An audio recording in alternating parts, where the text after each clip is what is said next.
Hi, welcome to English Fit Channel with me again, Indra Jamba Skomije. So tuh dong jadinya. Okay, now in this lesson we are going to learn about simple present. Simple present ini sangat akrab ya di kuping kalian, kehidupan kalian, jiwa raga kalian. Terus, what is simple present? Apa sih simple present itu? Namanya aja simple. Simple itu sederhana, present itu saat ini. Jadi sesuatu yang sederhana terjadi saat ini. Enggak. Jadi sesuatu yang sederhana saat ini ya. Maksudnya adalah fungsinya itu ada habitual action. Sesuatu yang berulang setiap harinya di kehidupan kamu. Aku bekerja setiap hari, aku makan setiap pagi, aku minum setiap pagi, aku merindukanmu setiap hari. Kayak gitu, itu makna dari simple present. Lalu ada kebenaran umum, general truth, ya, truth, F gitu. General truth itu adalah sesuatu yang diketahui secara umum sama orang-orang. Misalnya gini, dalam satu bulan ada 30 hari, oke? Terus matahari terbit dari timur. Dalam satu minggu ada 7 hari. Gula itu manis. Nah itu general truth. Secara umum diketahui oleh orang. Saya ganteng, umum kan diketahui orang. Oke, itu kita bilang simple present. Oke. Now how do we arrange the sentence? Gimana cara kita merangkai kata dalam simple present ini? Nah, dalam kalimat simple, kebanyakan simple, almost all simple itu punya verbal dan nominal. Ada verbal dan nominal. I'll try to explain apa itu verbal, apa itu nominal. Verbal adalah kalimat yang di dalamnya ada kegiatan, ada aktivitas, melakukan sesuatu, misalnya makan, eat, drink, lalu ada sleep, ada miss, ada kamu, kayak gitu ya. Jadi sesuatu yang ada kegiatannya di dalamnya, kayak gitu itu namanya simple present, yang verbal. Nah, kita bahas dulu yang verbal dulu. Kita ketika bahas tenses ya, itu selalu seperti ini. Jadi susunannya kalimat positif, lalu ada negatif, interrogative, we have questions. Selalu seperti itu. Nggak akan berubah semua tenses, cuma hanya berbeda waktunya saja. Begitu. Langsung, ada subject, verb 1, or verb 1 S or ES. Right? Yang kalimat positif. Kalimat negatifnya subject plus do or does ya, do or does ditambahin dengan not, namanya negatif ya kan, tambahin dengan not, lalu diikuti dengan kata kerja bentuk pertama. Alright, diikuti dengan kata kerja bentuk pertama. Ketika kalau kita mau ngerangkai mereka menjadi kalimat yang interrogatif, gampang, do sama does ditaruh di depan. Oke, do sama does ditaruh di depan di awal kalimat. Jadi do or does, lalu diikuti dengan subject. Alright, subject. Kemudian kata kerja bentuk pertama aja, cukup pertama. Oke. Lalu WH questionnya di depan, kemudian kamu letakkan do or does setelahnya, lalu subject, jangan lupa ya, lalu subject, kemudian kata kerja bentuk pertama. Alright. Ini formula mulu emang begitu, this is grammar rules. Oke. Nah, kita masuk ke contohnya ya. Example.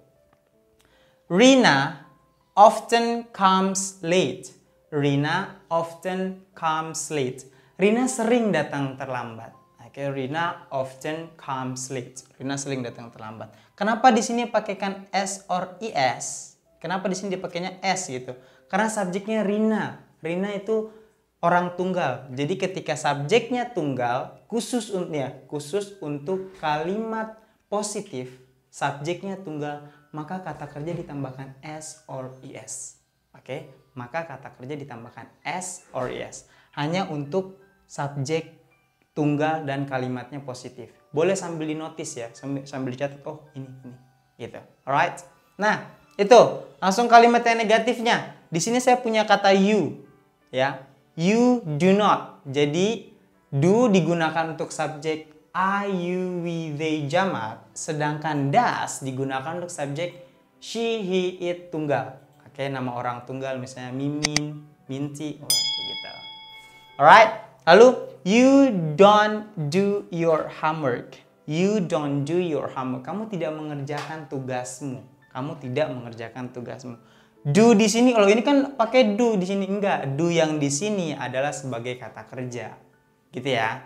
Do yang di sini sebagai kata kerja. Yang di sini kata kerja bantu. Hanya membantu untuk menghubungkan antara kamu dan aku.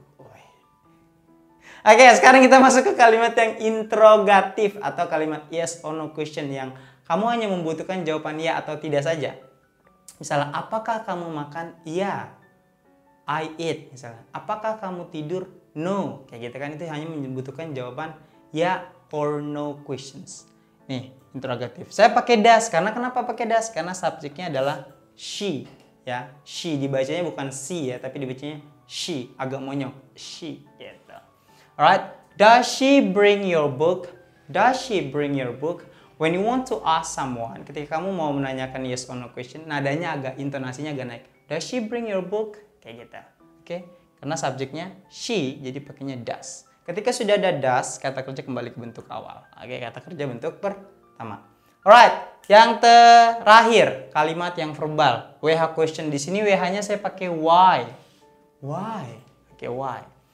Why do you come late? Why do you come late? Kamu bisa do ketemu you, kamu bisa baca do you. Why do you come late? Kayak gitu. Jadi kenapa pakai do? Karena subjeknya adalah karena subjeknya adalah you. Jadi kita pakainya do. Gitu ya. Nah, why do you come late? Jangan lupa kata tanyanya. Oke, jangan lupa. Right, itu adalah penjelasan tentang verbal. Kita kembali ke yang nominal. Saya pindah dulu. Ya, saya sebelah sini sekarang, ya kan? Ajaib, nggak penting. Terima kasih. Oke, nominal. Kita bahas yang nominal. Apa itu nominal? Nominal itu apa? Oke. Nominal adalah justru kebalikan dari verbal. Kalimat ini tidak ada kata kerjanya. Hanya ada kata sifat ditemani dengan ana. Ini temannya antum. Ana itu adjektif, noun, sama adverb. Adjektif itu kata sifat, noun itu kata benda, adverb itu ada kata keterangan. Keterangan di sini, di sana, di rumahku, di rumahmu, di dekatku, di dekatmu. Enak ya?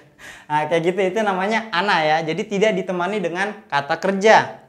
Di sini ada subjek plus be plus ana.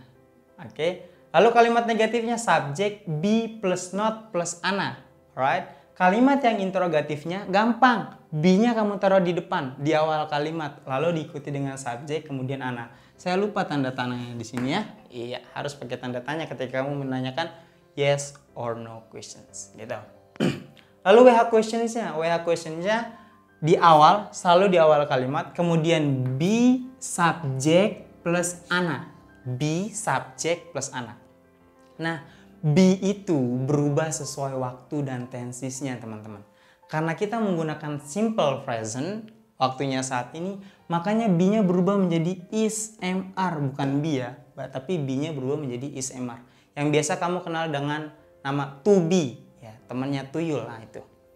Nah, is digunakan untuk subjek she, he, it tunggal. Ingat sambil notice biar kamu nggak lupa. Oke? She lagi. Is digunakan subjek she, he, it tunggal. Alright? Sedangkan M hanya untuk aku. Ya, kamu nggak boleh. Hanya untuk aku. Nah, R digunakan untuk you, we, they, jamak. Oke? You, we, they, jamak. How to make them into sentence. Gimana cara membuat kalimatnya? Di sini sudah saya tuliskan contohnya. Contohnya yang pertama, kalimat positif. She is smart. She is smart. Dia pintar. She is smart. Nah, ini kan kata sifat nih. Smart itu kan kata sifat adjektif. Berarti kita pakai adjektif di sini. Kamu boleh pakai, jangan ana mulu gitu, bosen. Boleh jadi aan juga nggak masalah. Oke? Aan juga nggak masalah tetap. Maknanya tetap adjektif, adverb, noun. Jadinya kayak gitu kan. Oke, makasih. Itu hanya selingan aja. Oke, lalu saya sini selalu pakai subjek they. They are not. Kamu boleh singkat are not jadi aren't. They aren't at my home. Mereka tidak di rumahku. Ini dilengkapi dengan apa? Tidak di rumahku. Dilengkapi dengan noun, adverb. Adverb of place. Tempat. Di rumahku kan tempat. Jadi, they aren't at my home. Mereka tidak di rumahku. Oke, sekarang kalimat yang interrogatif atau yes or no questions. Yes or no questionsnya saya pakai is di sini. Karena subjeknya adalah she. Jadi seperti di sini, be-nya di depan, karena be-nya berubah menjadi is, karena subjeknya adalah she. Is she friendly? Is she friendly? Apakah dia... Oh, saya ketutupan rambut ya. Is she friendly? Apakah dia ramah? Ya, is she friendly? Friendly itu ramah. Oke. Nah, yang terakhir saya pakai why di sini. WH-nya saya pakai why. Why are you sad? Why are you sad? Setelah kata why yang kita letakkan adalah be-nya dulu. Karena subjeknya you, maka be-nya berubah menjadi are. Oke, are. Be berubah menjadi are karena subjeknya adalah you. Why are you sad? Kenapa kamu sedih? Don't be sad. Jangan bersedih. Nah, gitu ya. Don't lagi. Why are you sad? Gitu. Itu adalah contoh dari yang WH questions. Alright? Pasti kamu pertanyaan kamu, how to use S or ES in sentence. Nanti saya akan buatkan videonya lagi. Itu khusus. Oke, kita buatkan video khusus untuk penjelasan tentang S or ES. Alright? I do hope this explanation clear for you. Saya berharap semoga penjelasan ini jelas untuk kamu. If you have some questions, please just drop the questions. Comment below and we will discuss it. But oke, kita bakal discuss tentang itu. We will discuss about it. Don't forget to follow our online course with me. We're gonna see you there. And I am Indra. See you on my next video. Ciao.